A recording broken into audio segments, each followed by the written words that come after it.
ভারতের বুকের ভেতর এখন ধিকি ধিকি আগুন জ্বলছে। তিস্তা নদী ঘিরে বাংলাদেশের সাহসী সিদ্ধান্ত আর চীনের দৃপ্ত উপস্থিতিতে ভারতের স্বপ্ন আজ ছারখার। বাংলাদেশের তিস্তা প্রকল্পে চীনের সরাসরি সহযোগিতার ঘোষণা শুনে মোদী সরকারের বুক কাঁপছে।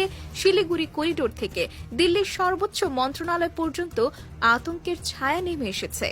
এতদিন ধরে দাদাগিরি করে যাওয়া ভারত আজ দেখছে কিভাবে বাংলাদেশ নিজের স্বার্থ নিয়ে সত্যিকারের লড়াই শুরু করেছে, আর চীনের হাত ধরে সেই দাদাগিরির ঘাড় মটকে দিতে প্রস্তুত হয়েছে। এক কথায় তিস্তার পাড় থেকে মোদী সরকারের অহংকারের ভাঙা মূর্তি এখন রংপুরের বাতাসে উড়ে বেড়াচ্ছে। বছরের পর বছর ধরে ভারত তিস্তা নদীর পানি আটকে রেখেছে, একের পর এক মিথ্যা প্রতিশ্রুতি দিয়ে বাংলাদেশের সাথে ভণ্ডামির খেলায় মেতে থেকেছে। কখনো মুখে বন্ধুত্বের বুলি, কখনো মঞ্চে হাস্যোজ্জ্বল ছবি, কিন্তু বাস্তবে কেবল পানি আটকে রেখে বাংলাদেশের কৃষিকে ধ্বংস করেছে। লাখো লাখো মানুষের জীবনধারাকে দুর্দশার মুখে ঠেলে দিয়েছে। বাংলাদেশের উত্তরাঞ্চল যখন ফসলের জন্য হাহাকার করত, তখন ভারতের নীতি নির্ধারকরা দিল্লিতে আরাম করে বসে থাকত। আর বর্ষায় যখন পানি বেশি হতো, তখন ছলাৎ করে অতিরিক্ত পানি ছেড়ে দিয়ে বাংলাদেশে বন্যা সৃষ্টি করত। এই ছিল ভারতের ভ্রাতৃপ্রেম। কিন্তু সময় বদলেছে। এখন বাংলাদেশের নেতৃত্বে আছেন এমন একজন যিনি কোনো মিথ্যা বন্ধুত্বের মোহে আটকে পড়েননি। ডক্টর মোহাম্মদ ইউনূসের কড়া নেতৃত্বে বাংলাদেশ এবার সাহসের সঙ্গে এগিয়ে গেছে। চীনের সঙ্গে হাত মিলিয়ে তিস্তা নদীকে কেন্দ্র করে মহাপরিকল্পনা গ্রহণ করেছে, আর এতেই ভারতের বুকের রক্ত শুকিয়ে গেছে। উত্তরবঙ্গের মানুষের জীবন বদলাতে যে প্রকল্প আসছে, সেটার ফলে কৃষি, সেচ ব্যবস্থা, জলাধার উন্নয়ন, অবকাঠামো নির্মাণ, নদী ব্যবস্থাপনায় এক বৈপ্লবিক পরিবর্তন আসবে। আর এতে ভারতের একচেটিয়া আধিপত্যের দিন শেষ হবে, যেটা মোদী সরকারের গলায় এখন কাঁটার মতো বিঁধছে। ভারতের দুশ্চিন্তা এতটাই বেড়েছে যে তারা ইতিমধ্যে শিলিগুড়ি করিডোর বা চিকেন নেক এলাকায় সেনা উপস্থিতি বাড়িয়েছে।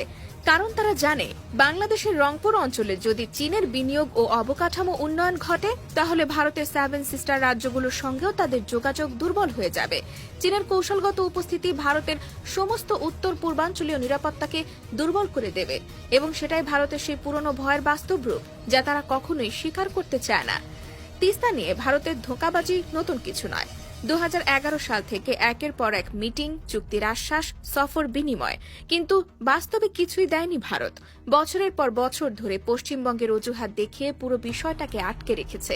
বাংলাদেশের জনগণের কান্না তাদের কানে পৌঁছায়নি, বরং তিস্তা নদীকে নিজেদের একচেটিয়া সম্পদ মনে করে বাংলাদেশের কৃষি ব্যবস্থা ধ্বংস করাকে এক ধরনের মৌন নীতি হিসেবে চালিয়ে গেছে। কিন্তু এবার বাংলাদেশ সেই ষড়যন্ত্রের জাল ছেড়ে বেরিয়ে এসেছে। চীনের সঙ্গে বাংলাদেশের এই নতুন সংযোগ শুধু তিস্তা প্রকল্পেই থেমে থাকবে না, এটা হবে বাংলাদেশ চীন অংশীদারিত্বের নতুন যুগের সূচনা। বাংলাদেশের উত্তরাঞ্চলের অবকাঠামো উন্নয়ন, পরিবহন নেটওয়ার্ক শক্তিশালীকরণ, কৃষি প্রযুক্তি উন্নয়ন, সবকিছুতে চীনের অংশীদারিত্ব বাড়বে। ভারতের যে ভয় আজ তাদের চোখে মুখে স্পষ্ট, সেটি বাস্তবে রূপ নিতে এখন আর বেশি সময় লাগবে না। ভারতের মিডিয়াগুলো ইতিমধ্যেই হাহাকার শুরু করেছে। তারা কখনো বাংলাদেশ চীনের কাছে বিক্রি হয়ে যাচ্ছে বলে অপপ্রচার চালাচ্ছে, কখনো বাংলাদেশের ওপর ন্যাকামি করে নতুন মিথ্যা বন্ধুত্বের গল্প বানাচ্ছে। কিন্তু এইসব চালাকি এখন আর বাংলাদেশের জনগণ খায় না। বাংলাদেশের মানুষ আজ বোঝে, যারা বছরের পর বছর প্রতিশ্রুতি দিয়ে কিছু দেয়নি, বরং পানি আটকে রেখেছে, বন্যা সৃষ্টি করেছে, তারাই আসলে প্রকৃত প্রতারক। বাংলাদেশের জনগণ এখন দৃঢ়ভাবে জানে জাতীয় স্বার্থে কে সত্যিকারের বন্ধু আর কে ভণ্ড প্রতারক। তিস্তা নিয়ে চীনের বিনিয়োগ এক অর্থে ভারতের মুখের ওপর চপেটাঘাত। এতদিন ধরে বাংলাদেশকে ছোট ভাই বানিয়ে রাখার পরিকল্পনা ছিল ভারতের, কিন্তু এখন বাংলাদেশ দেখিয়ে দিয়েছে কাউকে ছোট ভাই বানানোর যুগ শেষ। এখন নিজস্ব স্বার্থ নিয়ে দাঁড়ানোর সময়। আর এই শক্ত অবস্থান ভারতের জন্য সবচেয়ে বড় আতঙ্ক। কারণ ভারত জানে, একবার যদি বাংলাদেশ পুরোপুরি চীনের কৌশলগত জোটে ঢুকে যায়, তাহলে দক্ষিণ এশিয়ার ভূরাজনীতি এমনভাবে পাল্টে যাবে যা আর ভারতের নিয়ন্ত্রণে রাখা সম্ভব হবে না। বাংলাদেশের জনগণও এখন পরিবর্তন চায়। তারা উন্নয়ন চায়, সম্মান চায়, ন্যায্যতা চায়। আর তাই ভারতের মিথ্যা বন্ধুত্বের মোড়ক টেনে খুলে ফেলতে কোনো দ্বিধা নেই। আজ বাংলাদেশের জনগণ জানে কার হাত ধরে সত্যিকারের উন্নয়ন সম্ভব, আর কার হাত ধরে শুধু প্রতিশ্রুতি আর প্রতারণা আসে। ভারতের তিস্তা নিয়ে অযথা ছলচাতুরির শেষ পরিণতি এখন তাদের সামনে দাঁড়িয়ে আছে। নিঃস্বতা, আতঙ্ক আর কূটনৈতিক ব্যর্থতার নগ্ন বাস্তবতা। বাংলাদেশের সাহসী সিদ্ধান্ত আর চীনের দৃঢ় সমর্থনে আজ ভারতের তথাকথিত দক্ষিণ এশিয়ার দাদাগিরির প্রাসাদ একের পর এক ভেঙে পড়ছে। নরেন্দ্র মোদী সরকার এখন শুধু মলিন মুখ করে দর্শকের ভূমিকা পালন করছে, কারণ তাদের সামনে আজ বাংলাদেশের স্পষ্ট ঘোষণা, দেশের স্বার্থ নিয়ে আর কোনো আপোষ নয়, কোনো মিথ্যা বন্ধুত্বের অভিনয় নয়। এখন সময় নিজেদের অধিকার নিশ্চিত করার। তিস্তা নদীর পানি আটকে রেখে যে বিশ্বাসঘাতকতার রাজনীতি ভারত এতদিন চালিয়েছে, আজ তার চরম মূল্য দিতে হচ্ছে।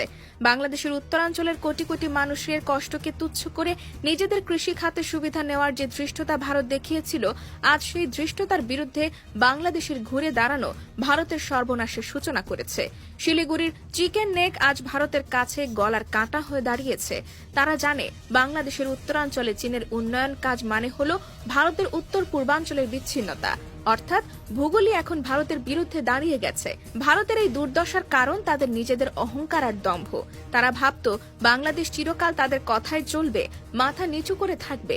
কিন্তু ইতিহাস বারবার দেখিয়েছে কখনো কোনো জাতি চিরকাল বন্দী হয়ে থাকেনি। আজ বাংলাদেশের নেতৃত্ব সেই ইতিহাসের নতুন অধ্যায় লিখছে।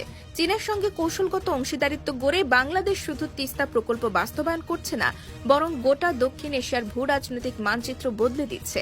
ভারত এতদিন ধরে বাংলাদেশকে ভয় দেখিয়ে, চাপ দিয়ে, প্রতিশ্রুতির ফাঁদে ফেলে নিজের স্বার্থ হাসিল করেছে। কিন্তু এখন বাংলাদেশ আর সেই দুর্বল অবস্থানে নেই। এখন বাংলাদেশের হাতে রয়েছে বিকল্প: চীন, রাশিয়া, মধ্যপ্রাচ্য, দক্ষিণ পূর্ব এশিয়া। আর এই বিকল্পের শক্তিতে ভর করে বাংলাদেশ নিজের স্বার্থের জন্য কঠিন সিদ্ধান্ত নিতে পিছপা হচ্ছে না। ভারতের মন গড়া বন্ধুত্বের গল্প আজ ইতিহাসের পাতায় পড়ে আছে। বাস্তবতা হল বাংলাদেশের উন্নয়নের জন্য এখন চীনই সত্যিকারের সহযোগী। তিস্তা নদী ঘিরে ভারতের এতটা ভয় পাওয়ার আসল কারণ এটা তাদের সম্মানের ভাঙন। বাংলাদেশ যদি চীনের সহায়তায় তিস্তা নদীর পুরো ব্যবস্থাপনা সফলভাবে গড়ে তোলে, তাহলে দক্ষিণ এশিয়ায় অন্যান্য ছোট দেশগুলো সাহস পাবে ভারতের দাদাগিরির বিরুদ্ধে দাঁড়াতে। ভুটান, নেপাল, এমনকি শ্রীলঙ্কাও ভারতের একচেটিয়া দাপটকে চ্যালেঞ্জ করবে। আর এই চ্যালেঞ্জের শুরু বাংলাদেশ থেকে হচ্ছে, যা ভারতের জন্য এক দুঃস্বপ্নের মতো। ভারতের কূটনৈতিক ব্যর্থতা আজ আর ঢাকতে পারছে না। ভঙ্গুর বন্ধুত্ব, চাপিয়ে দেওয়া সম্পর্ক, জলবায়ু চুক্তিতে প্রতারণা, এসবের ফল আজ হাতে নাতে পাচ্ছে মোদী সরকার। বাংলাদেশের জনগণ এখন উন্নয়ন, অর্থনৈতিক প্রবৃদ্ধি আর নিজেদের অধিকার চায়। তারা আর ভারতের ফাঁকা বুলি শুনে প্রতারিত হতে প্রস্তুত নয়। দেশের স্বার্থে তারা এখন যে কোনো শক্তির সঙ্গে যুক্ত হতে প্রস্তুত, যারা সত্যিকারের উন্নয়ন আনতে পারে। ভারতের দুশ্চিন্তার আরেকটি বড় কারণ হচ্ছে, চীন কখনো মুখে মধু মনে বিষ জাতীয় সম্পর্ক করে না।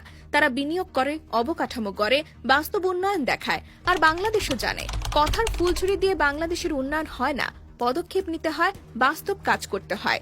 চীনের বিনিয়োগ মানে বাংলাদেশের উত্তরাঞ্চলে নতুন বাঁধ, আধুনিক নদী ব্যবস্থাপনা, সেচ সুবিধা, বন্যা নিয়ন্ত্রণ এবং খাদ্য নিরাপত্তার উন্নয়ন। আর ভারতের জন্য এর মানে নিজেদের একচেটিয়া প্রভাবের মৃত্যু।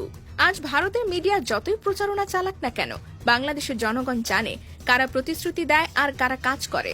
ভারতের সময় ফুরিয়েছে। এখন দক্ষিণ এশিয়ায় নেতৃত্বের ব্যাটন বদলাচ্ছে।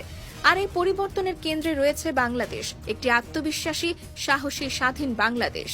তিস্তা প্রকল্প বাংলাদেশের জন্য এটি একটি জাতীয় স্বার্থের জন্য সাহসিকতার মূর্ত প্রতীক। এটি প্রমাণ করছে বাংলাদেশ মাথা নত করে বাঁচবে না, বাংলাদেশ নিজের শর্তে এগিয়ে যাবে। এবং যদি ভারতের মতো প্রতারক প্রতিবেশী এই পথে বাধা হয়ে দাঁড়ায়, তাহলে সেই প্রতিবেশীকে ইতিহাসের আস্থা করে ঠেলে দিতে একটুও দেরি করবে না বাংলাদেশ। আজ ভারতের মাথায় হাত পড়েছে, ঘুম হারাম হয়েছে, আর বাংলাদেশ তার ইতিহাসের অন্যতম সাহসী পদক্ষেপ নিয়ে এগিয়ে চলেছে, চীনের বন্ধুত্বে, নিজের জনগণের স্বপ্ন নিয়ে। সময় বদলেছে, বাংলাদেশ আর কারো করুণা চায় না। বাংলাদেশ এখন নিজের ভাগ্য নিজেই করে নেয়। আর এই সত্য ভারত যত দ্রুত বুঝবে, ততই মঙ্গল।